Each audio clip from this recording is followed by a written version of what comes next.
You went viral for laying out 10 steps to autocracy. Run us through those steps so we all know. Okay, so this happens in every nation that has become an autocracy, having been a democracy. So whether we're talking about Brazil with Bolsonaro, or India, or Putin and Russia, the Philippines with Duterte. So start with winning an election. Usually the last one you're going to get to have for real. Number two, you have an expansion of executive power. The president decides he wants more than he's supposed to have. Number three, you start to make the Congress complicit. So you weaken them and you neutralize or neuter the judiciary. Like, oh, I don't know, the Supreme Court giving you unfettered power and saying we don't have the ability to stop things. Then you move on to firing all of the people who know how to make government work. So you gut the civil service. And you do that because you want to break democracy so people forget the stuff that used to get done. So you can't get your Social Security check. So the CDC doesn't know what diseases are anymore. Then you put in place these loyalists, people who are only responsive to you. You put them in charge of the FBI so they go after your enemies. You put them in charge of the Department of Justice, the Department of Defense, so they can signal to their friends and tell them all about the evil plans that you have. Then you make certain that you break how we communicate. So you criticize the media and you create your own echo chamber of propaganda. You call it truth even though you know you're lying. Then you go to the next step, and I call that step 7. Because at step 7, you have to blame someone. You have to blame people for the broken government, for the broken promises. So you go after DEI. You go after the vulnerable, the dispossessed. You go after any community that doesn't look like what you think power should be. While you're doing that, you make certain that you, in step 8, you eliminate anybody who can help them. So you sue law firms that do pro bono cases. You go after philanthropies and accuse them of giving money to the wrong people. You go after colleges and universities that can teach people possibly what else they should know. You get to step 9 and you start to encourage and incentivize private violence.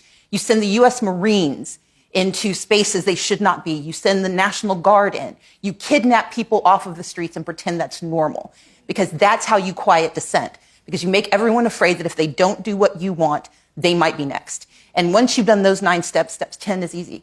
That's when you decide there won't be new elections, because everyone's either afraid, poor, broken, or complicit. Okay. Wow. Well,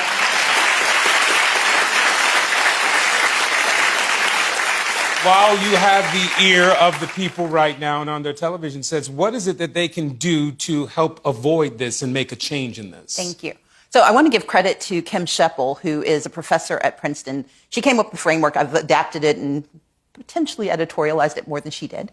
But I also want to give credit to the Robert F. Kennedy Foundation, not the lesser successor, but the real guy. We can fight back. We can remember that we do have power. They don't want dissent, so protest. They want us to forget that before we had power, we had each other. So when they break democracy, when they break the Social Security system, when they slash SNAP benefits and Medicaid, make sure you're checking on your neighbors. Make sure we're using mutual aid.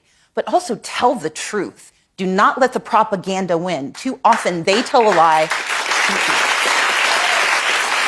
They will tell a lie so often it sounds like the truth. We say the truth one time, and when people don't applaud, we stop talking.